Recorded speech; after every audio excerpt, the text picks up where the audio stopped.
और अब अगली खबर का रुख करने जा रहे हैं। बड़ी खबर, पीओके में भारतीय सेना के घुसकर हमले के बाद सर्जिकल स्ट्राइक की चर्चा जमकर हुई और फिर सर्जिकल स्ट्राइक पर राजनीति भी खूब जोर शोर से हुई। अब प्रधानमंत्री ने काले धन और भ्रष्टाचार के खिलाफ भी सर्जिकल स्ट्राइक की चेतावनी दे दी है। पीएम मोदी ने वडोदरा के कार्यक्रम में बताया कि जनधन खाते से जरूरतमंदों के खाते में सीधे पैसे देकर 1000 करोड़ की सब्सिडी बचाई गई है। प्रधानमंत्री मोदी ने कहा 1000 करोड़ रुपए का यह आंकड़ा प्रधानमंत्री मोदी ने सामने रखा है। बिना स्ट्राइक के 1 लाख करोड़ आया।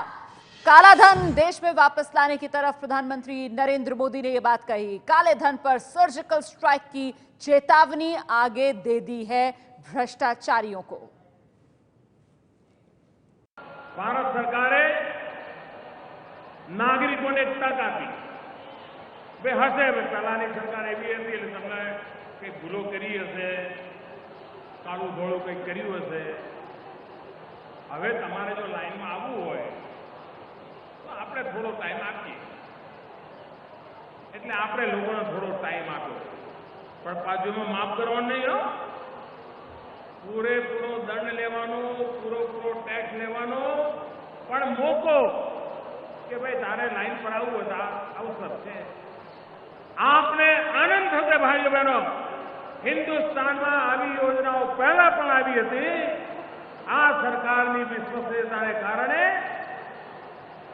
65,000 કરોડ રૂપિયાનું કાળું નાણું ટેક્સ ચૂકવીને मुख्य धारा में आयु 65,000 करोड़।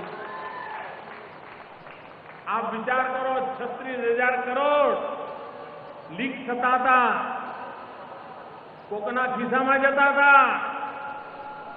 ए रुपया साचा मानस ने पहुंचे में 36,000 करोड़ अने काणा नाणामांथी 65,000 करोड़ लगभग थया 1 लाख करोड़ रुपया। અને આ 1 લાખ કરોડ પણ હજુ કોઈ સર્જિકલ સ્ટ્રાઇક કરી નથી કર્યું ને।